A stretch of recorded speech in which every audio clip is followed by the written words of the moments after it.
शैलपुत्री च तुतीयं ब्रह्मचारी तृतीयं चन्द्रघण्टकी कुसुमाण्डेति चतुर्थं पञ्चमं स्कन्धमासेति अष्टं कालकारिणी सप्तं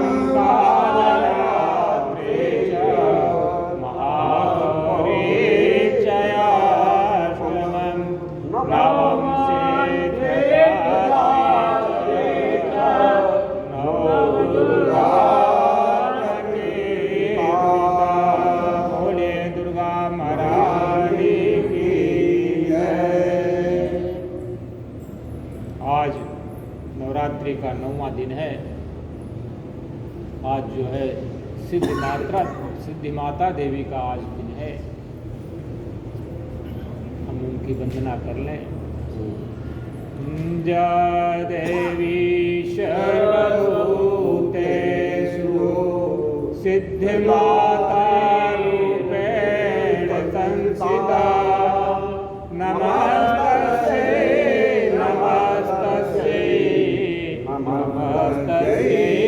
नमो नमः। 9 दिन तक दुर्गा के 9 रूप में पूजा का विधान बताया गया। 8 दिन हम लोगों ने 8 दुर्गा का पूजा कर लिया। आज 9वें दिन में सिद्ध माता देवी का पूजन का विधान है। कहा गया कि माता सिद्धिदात्री देवी हर प्रकार की सिद्धि को देने वाली, यहाँ तक कि भगवान शंकर ने सिद्धि माता देवी की उपासना करके और देवी के स्वरूप को प्राप्त किया, जिससे उनका एक अर्धनारीश्वर रूप का वर्णन हमारे यहाँ आता है। वह सिद्धि माता देवी के प्रसाद से ही भगवान शंकर को प्राप्त।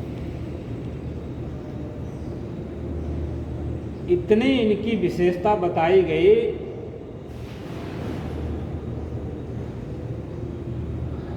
कि जिस प्रकार की भी आपको सिद्धि की आवश्यकता हो,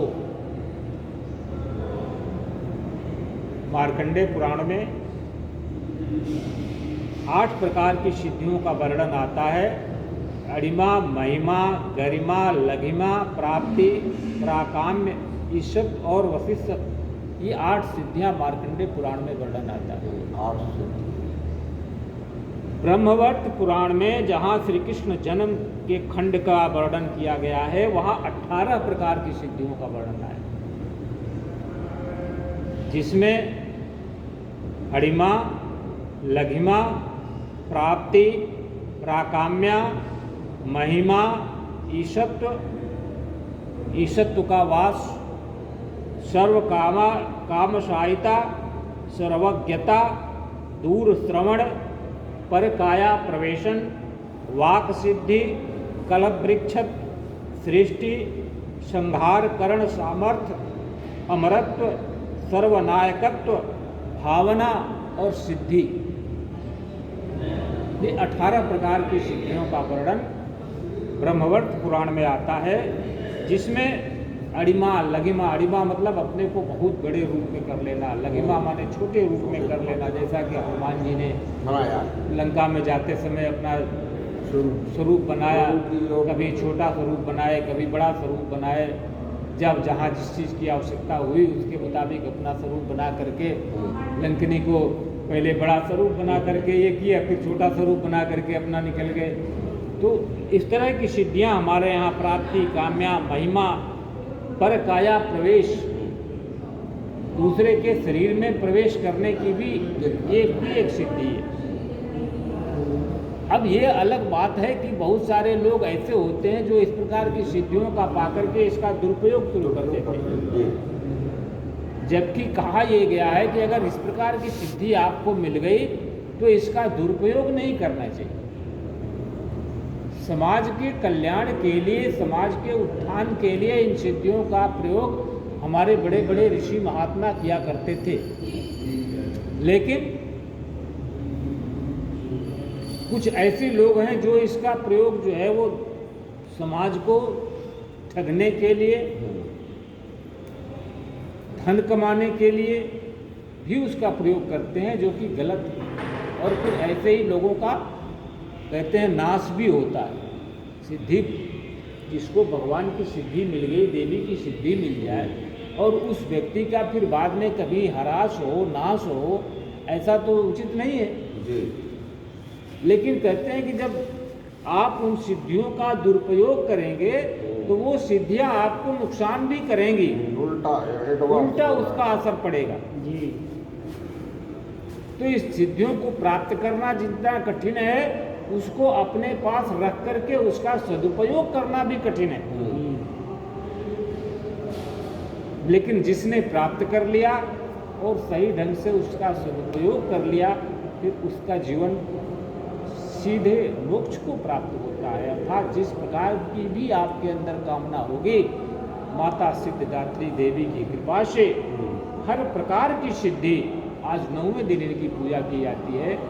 हर 8 प्रकार की जो देवियां आज से पहले जिनका वर्णन आया, उनमें आप एक एक चीज़ों को लेकर के आपने उनकी आराधना किया और आपको उनकी प्राप्ति हुई। आज माता सिद्धिदात्री की कृपा से हर प्रकार की सिद्धि, जो भी आपके मन के अंदर कामना हो, वह पूरा करने की क्षमता माता सिद्धिदात्री देवी को है। और आज के बाद से आज जो है वो हवन वगैरह करके माता का 10वीं के दिन जो है माता का पिंड विसर्जन हो जाता है। नवरात्रि की समाप्ति मान ली जाती है। जो भी 9 दिन का व्रत करते हैं वो 10वीं को पारण करेंगे। जो प्रथम और अष्टमी का जो व्रत करते हैं वो तो आज ही हवन के बाद जो है वो पारण कर लेंगे। इस प्रकार से हमारे यहाँ वर्ष में 2 महत्वपूर्ण नवरात्रों का वर्णन किया गया है। 2 गुप्त नवरात्रों का भी वर्णन आया, मैंने पहले दिन बताया था, जिसका जो सिद्ध लोग हैं, जो कि तंत्र वगैरह की साधना करते हैं, चाहे तंत्र की, मंत्र की, चाहे वैसे भी गुप्त सिद्धि जिसको करना है, उसके लिए गुप्त नवरात्रि का महत्व बहुत ज़्यादा है। लेकिन ये नवरात्रि जो दोनों हैं, शरद ऋतु की नवरात्रि, बसंत ऋतु की नवरात्रि, शारदीय नवरात्रि, वासंतिक नवरात्रि, ये करीब करीब सभी लोग करते हैं और इसको करना चाहिए। कम से कम इससे क्या है, हमारे यहाँ एक बहुत हल्का फुल्का सामाजिक कारण अगर आप देखें तो इन दिनों में हमारे भारत देश जो है वो कृषि प्रधान देश था। तो हमारे यहाँ जितनी चीज़ें बनी वो कृषि को ध्यान में रख करके, खेती को ध्यान में रख करके ही बनाई गई। तो ये जो समय है इसमें करीब करीब खेती के काम में कोई बहुत ज़्यादा काम नहीं होता। तो बहुत ज़्यादा जब आपके पास काम नहीं रहेगा, आप खाली रहेंगे, तो आपके दिमाग में उलूल जुलूल की बातें आएंगी। इसीलिए हमारे यहाँ इन महीनों में विशेष करके भादो और कुवार का जो 2 महीना है ना, इसमें इतना व्रत त्यौहार डाल दिया कि आप कम से कम इसी में उलझे रहें, आपको फालतू बात सोचने का समय ना मिले। इसीलिए हमारे यहाँ पहले हमारे बुजुर्गों को आपने सुना कि वहाँ वो टेंशन में है, उनको बीपी है, उनको शुगर है, नहीं था ना। हमारे बुजुर्गों को ऐसा कुछ नहीं था, इसलिए कि उनके पास समय ही नहीं था। खेती का काम कर रहे हैं, खेती का काम खत्म हुआ तो उसके बाद भादो कुवार के महीने में दुनिया भर के व्रत त्यौहार शुरू हो गए। आगे चल के जब खेती का काम खत्म होगा उसके बाद शादी विवाह का सिलसिला शुरू कर देने का वो विधान था कि अब उसमें लग गए। तो सालों भर अपने को कुछ न किसी काम में व्यस्त करके रखे, जिसके परिणाम स्वरूप जब आदमी व्यस्त रहेगा तो उसके पास तनाव नहीं होता। तनाव किसको होता है? जो फुर्सत में होता है, खाली आदमी के दिमाग में ही तनाव होता है। और जब तनाव बढ़ेगा तो बीपी बढ़ेगी, बीपी बढ़ेगी तो शुगर बढ़ेगी, शुगर बढ़ेगा तो फिर किडनी में प्रॉब्लम होगी। एक से एक परेशानी। हवन करने का आज विधान बताया गया कि नहीं, आज 9वीं के दिन हवन करें।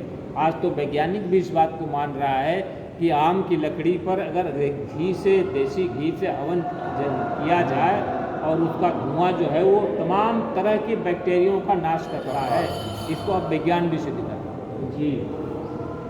आप इस चीज़ को देखें कुछ दिनों में एक अभियान चला था, लोगों का एक कहना शुरू हुआ था कि पंडितों ने इतना घी जो है खाने को नहीं मिल रहा है, आग में जला दे रहे हैं। बीच में एक बार चला था ऐसा अभियान, लोग इस बात की आलोचना कर रहे थे कि हाँ, हवन करने की क्या जरूरत है, खाने को तो आदमी को घी नहीं मिल रहा है, ये आग में घी जला रहे हैं। तो उसका हमारे यहाँ पर वैज्ञानिक कारण था। छोटा सा रोजमर्रा की जिंदगी में आप एक उदाहरण देख लिए, अगर एक सूखा लाल मिर्ची आप ले करके और किसी एक व्यक्ति को खिलाएंगे तो जिसको खिलाएंगे उसका असर उसको होगा, उसी को पर होगा, मिर्चा खाने का परपराहट होगा, उसी को जलन महसूस होगा। और वही एक सूखी मिर्ची आग में जला दीजिए तो उस जगह जितने लोग बैठे हैं सब वहाँ से भाग खड़े होंगे, सबको आनंद आ जाएगा। तो उस तरह से एक चम्मच घी अगर आप किसी एक व्यक्ति को देंगे तो उसको आनंद आएगा, और वही एक चम्मच घी अगर आग पर जलाएंगे तो वहाँ आपका पूरा वातावरण जो है वो शुद्ध हो जाएगा। इस बात को हमारे वैज्ञानिक भी कहने लगे। हमारे यहाँ पहले से ही इस बात को कहा गया कि 9 दिन तक नवरात्रि का व्रत करो, उसके बाद जो है आज माता के नाम से हवन करो। तो इससे क्या है, हमारे पूरे वातावरण में शुद्धि होती है। तमाम तरह की बैक्टीरिया, तमाम तरह की चीज़ें जो कि आप मनुष्य के लिए नुकसानदेह हैं, वो हवन के माध्यम से शुद्ध होता है। तो इतनी सुंदर परंपरा हमारे यहाँ जो बनाई गई, उसको धीरे धीरे हमको फिर से लोग स्वीकार कर रहे हैं, पहले से काफ़ी स्वीकार हो गया है ये बात। बोलिए, आज इसी भाव से हम सिद्ध मातृ देवी की फिर से उपासना करते हैं कि हे माता जी, आप इसी तरह से हम मनुष्यों पर अपना कल्याण, अपनी कृपा बनाए। बोलिए सिद्धदात्री माता की जय।